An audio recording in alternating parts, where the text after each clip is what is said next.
Bom, para a gente complicar um pouquinho essa conversa, a gente não falou que a moeda perde valor ao longo do tempo?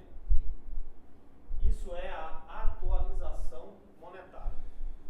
O que é o tal da atualização monetária? Poupança, por exemplo. A poupança paga juros de 6% ao ano mais TR. 6% ao ano é o quê? Juro é o quê? O aluguel. Ou seja, você emprestou um dinheiro para o banco. Quando você depositou seu dinheiro na poupança, o que nós estamos fazendo? Eu estou emprestando dinheiro para o banco. Estou pegando meu dinheiro, colocando para o banco lá, o banco vai usar o meu dinheiro do jeito que ele quer e vai me pagar um aluguel de 6% ao ano. Ou seja, um juro de 6% ao ano. Mais a TR. O que é a TR? É a correção monetária. O que é correção monetária?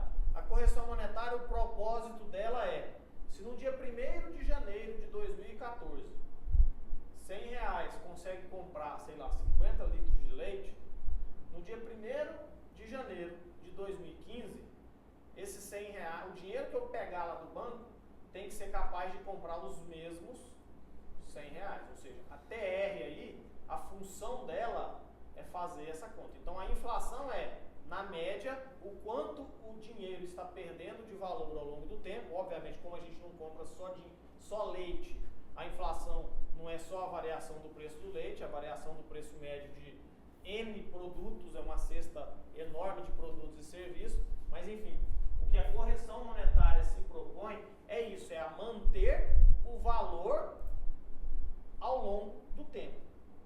Então lá na poupança, quando a gente fala que os juros é 6%, os juros é o aluguel e a TR é a correção monetária. Ok? Quando nós estamos falando de imóveis, por exemplo, financiamento depois do habite, a gente cobra de financiamento direto a taxa de 12% ao ano mais IGPM. Certo? O 12% ao ano é o quê? Os juros. E o IGPM é o quê? A atualização monetária do valor. Ou seja, eu preciso atualizar o valor e cobrar o aluguel pelo uso dele. Então, ou seja, eu estou te vendendo um imóvel. Você tem que me pagar 500 mil hoje. Você não tem 500 mil. Se você não tem, falando, beleza, pode tomar posse do imóvel, então você está me devendo. Ou seja, nós estamos contratando nessa taxa de juros, nesse modelo de pagamento aqui. Ok? Então, a atualização monetária é o nome que se dá para os ajustes contábeis, financeiros, realizados com o intuito de manter o valor da moeda ao longo do tempo. Certo? Outra coisa importante para a gente entender, tabela Price e o sistema francês de amortização. Quem já ouviu falar nesse tal dessa tabela Price? A tabela Price é, se eu estou emprestando um valor, se eu estou pegando emprestado, se eu estou emprestando não interessa, a pessoa vai ter que pagar, vai pagar como? Vai pagar com parcela fixa, vai pagar com parcelas decrescentes, ou seja, existe mais de um modelo para eu cobrar esse aluguel. Então a tabela Price é um método usado de amortização de empréstimo constituído por juro composto, caracterizado por prestações iguais e desenvolvido em 71 por um cara chamado Richard Price. Ou seja, quando eu vou lá comprar um carro e eu pago por esse carro 24 parcelas de R$980, por exemplo, isso é em qual tabela? Price, porque as minhas prestações são iguais. A gente compra imóvel na tabela Price? Não. Resposta errada. Compra. Quando a gente faz financiamento direto, tabela Price. Só que não é parcela fixa, né? Ela é tabela Price, mas não é parcela fixa, porque ela tem a correção. Outro conceito importante para a matemática financeira: taxa nominal. O que é taxa? Isso, ou seja, o aluguel que eu vou cobrar é a taxa nominal. O negócio de taxa nominal e taxa efetiva, ele apareceu por quê? Porque a coisa foi se complicando, ou foi se tornando tão complexa ao longo do tempo, que você, quando contrai um financiamento, você tem uma taxa de juros nominal que é informada. Lá na Caixa, por exemplo, fala que a taxa nominal de financiamento de imóvel é de, sei lá, 9,8% ao ano. Só que a hora que você vai contratar o imóvel, o banco fala assim, não, mas você tem também que fazer um seguro, é obrigatório.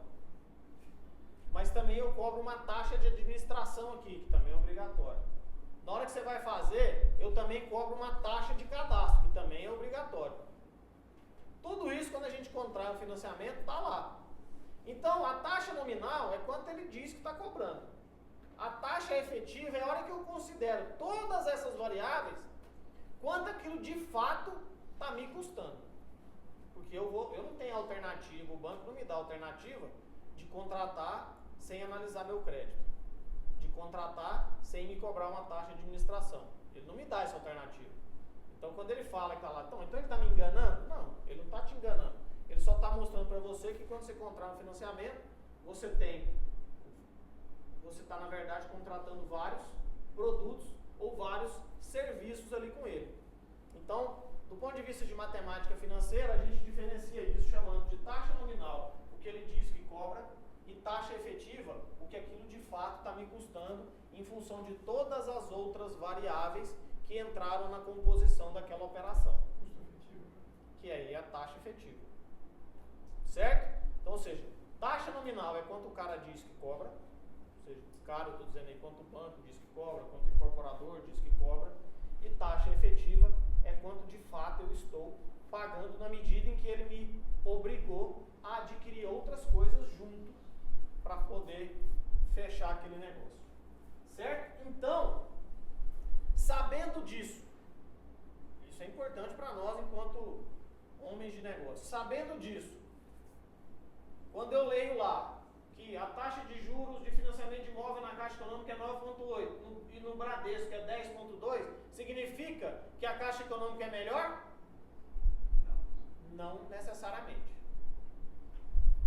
Por quê? Porque o banco, no meu perfil, esse banco cobra esse seguro, aquele outro banco cobra esse outro seguro, esse banco cobra essa taxa, aquele outro banco cobra essa outra taxa. Então, na hora de comparar, a gente não tem que comparar a taxa de juros. A gente tem que comparar a taxa efetiva total do negócio, ou, na pior das hipóteses, comparar o valor da prestação. Ou seja, não, beleza, estou contratando aqui por 30 anos e a primeira parcela nesse banco aqui está saindo por 3 mil e naquele outro banco está saindo por 2.990. Opa, então agora já igualamos aí, já podemos comparar, saber de fato quem tem mais vantagem nessa negociação. Ok, gente? Tá claro aqui? Então, taxa efetiva nós já falamos, ou seja, é o que de fato você está pagando. Ficou claro o conceito? Bom, vamos entrar um pouquinho dentro da EVM. Isso aqui é a tabela de preço de um Gran Finesse. Alexandre. Oi? Você podia só explicar um pouquinho da tabela para citar imóveis? Porque assim, o imóvel, o mais comum do imóvel não é a gente usar a tabela price.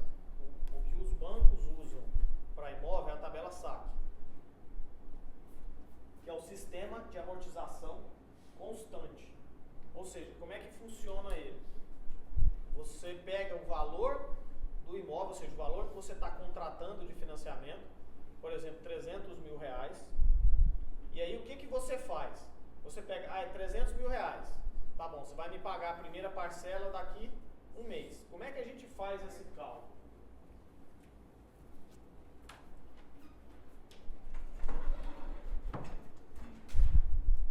Deixa eu fazer esse esquemazinho aqui, que aí o raciocínio fica bem fácil de ser entendido. Vamos lá. Fique com a calculadora a postos aí. Nós estamos prestando, então, 100 mil reais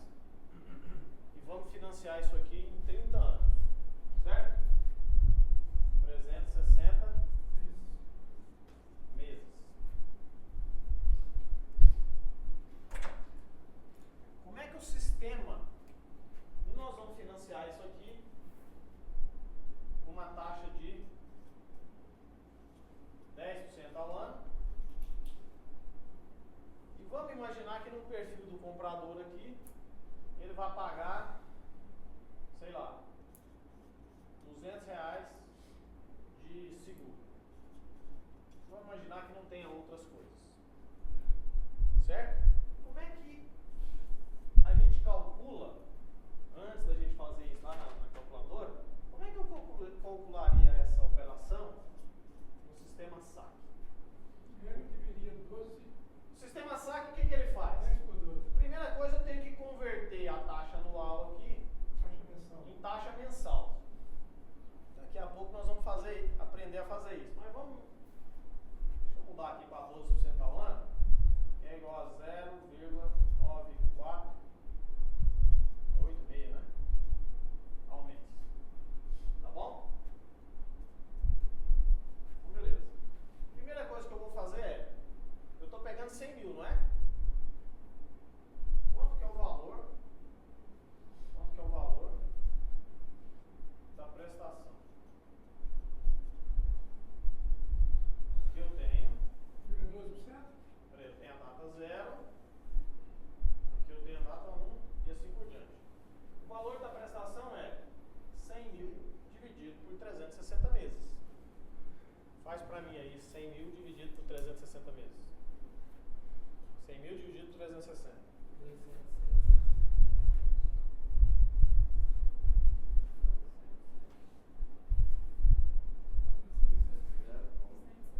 O valor da prestação é 277,78.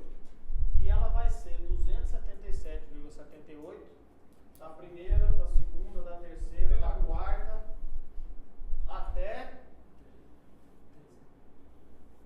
até a última, até a parcela 360 aqui, ela vai ser 277,78. Ou seja, quando eu fizer isso aqui, ela tem eu estou pagando o meu principal. Ok? Bom, eu peguei 100 mil. Eu peguei 100 mil. Ok? Então aqui vem. Quanto é que eu estou devendo? Na data 0 eu estou devendo 100 mil. Eu não peguei 100 mil? Não peguei 100 mil? Na data 0 eu peguei 100 mil. Estou devendo 100 mil. Ok? Quanto é que é os juros aqui? Certo? O juro não é 0,486? É. Nesse então é 900. Se eu peguei 100 mil na data 0, na data 1 eu estou devendo quanto? Meu saldo devedor é quanto? 100. Então o que eu vou fazer? Eu vou calcular o aluguel, meu juros, sobre o meu saldo, quanto eu estou devendo. 100 mil. Faz aí para mim, 0,9496 em cima de 100 mil. 948,60. 948,60. Aí eu tenho aqui o seguro.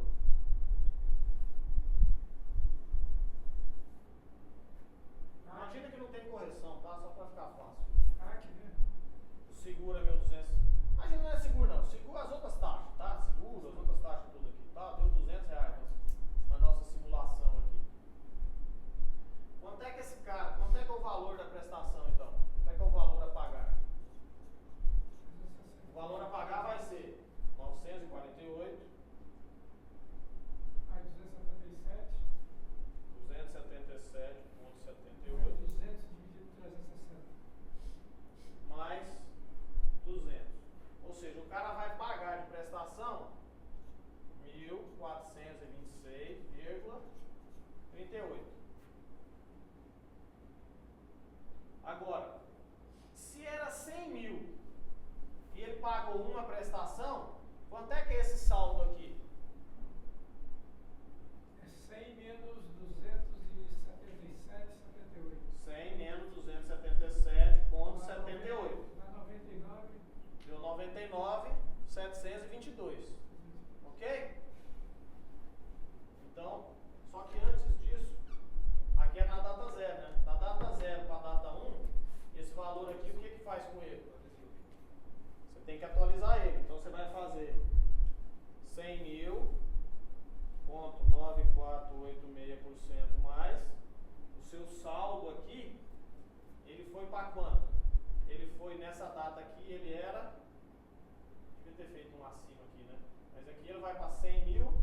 948,60.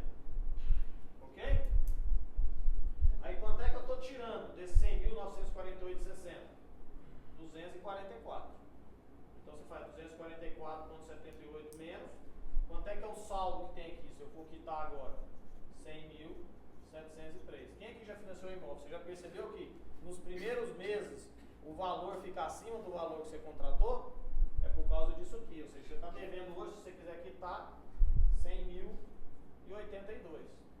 Ou seja, você pagou R$1.400 e o saldo devedor seu, que era 100, subiu para 100.700. Pô, mas isso aqui é um chumbo do caramba. Mas com quanto dinheiro eu estou do banco na mão? Com 100 mil. Na medida que você vai fazendo isso aqui ao longo do mês, esse saldo devedor agora vai começar a cair. Por que ele cai? Ele vai cair porque você vai amortizando o valor aqui. Ele vai caindo. Na medida que ele vai caindo, essa taxa de juros aqui vai, ao longo do tempo, vai diminuindo. Por isso que aqui começa com um valor alto e esse valor aqui vai caindo ao longo do tempo. Todo mês você está amortizando. Você está constantemente amortizando o seu saldo no valor da prestação. Entendeu? Uma base menor. Então é complicadinho. O conceito, é complicadinho o conceito. Agora, se você for fazer esse mesmo financiamento numa tabela price, ao invés da primeira parcela ser 1.400, ela vai ser talvez um pouco menor. Só que ela vai ser linear ao longo de todo o período. Então, enquanto um sistema tem um gráfico assim, ou seja, você vai amortizando o seu saldo devedor desse jeito, o outro gráfico, o seu saldo, ele vai fazer assim, ó.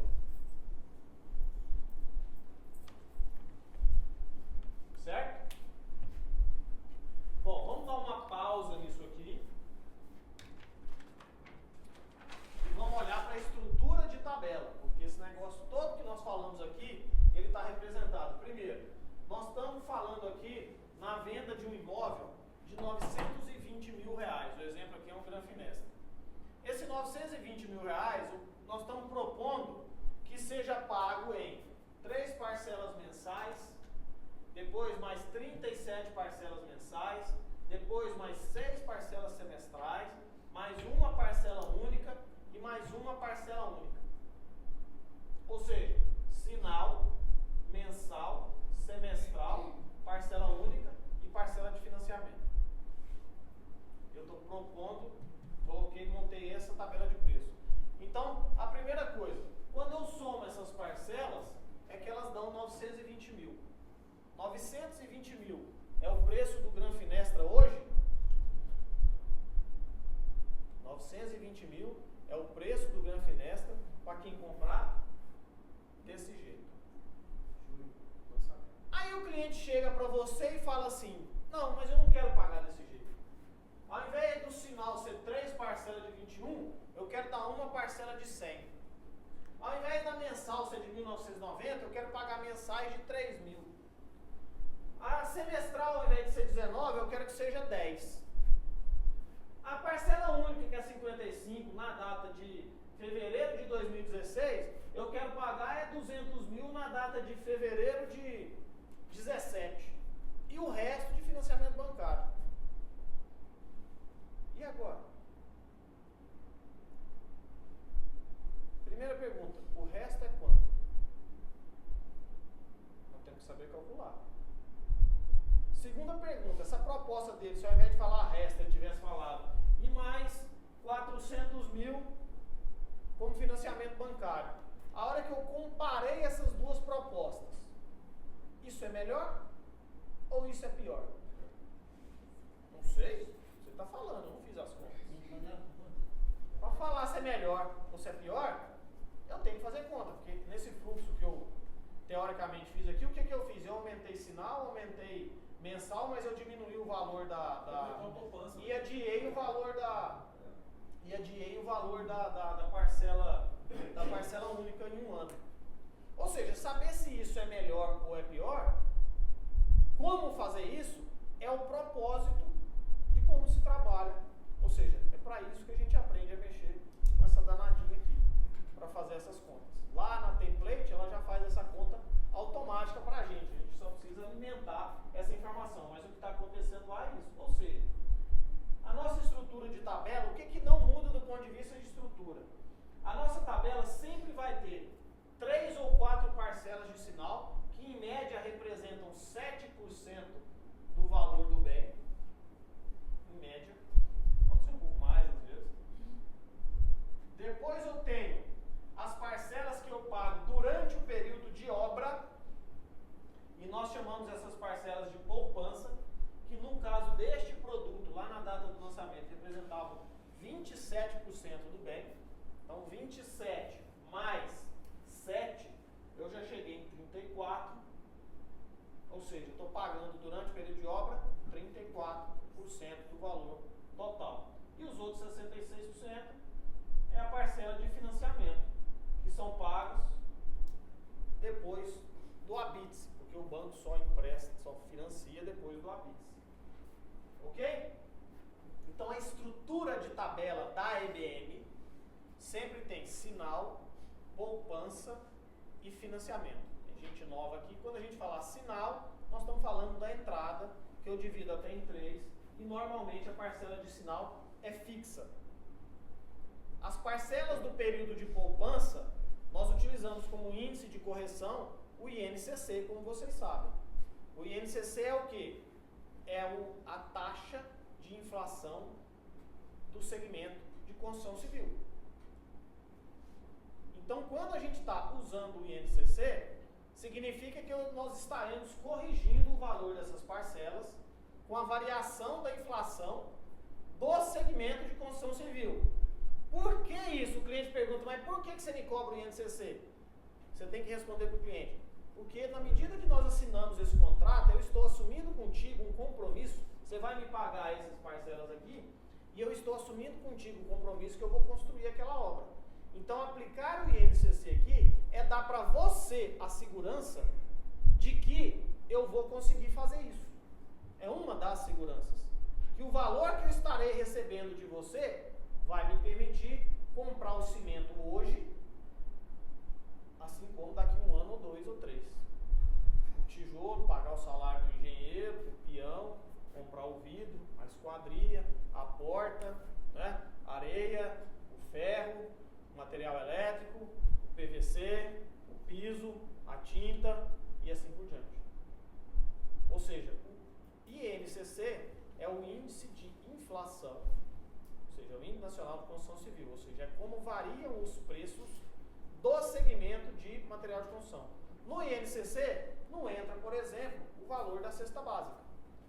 Nós não estamos medindo aqui o que está acontecendo com o preço do leite, do chuchu, do arroz, né?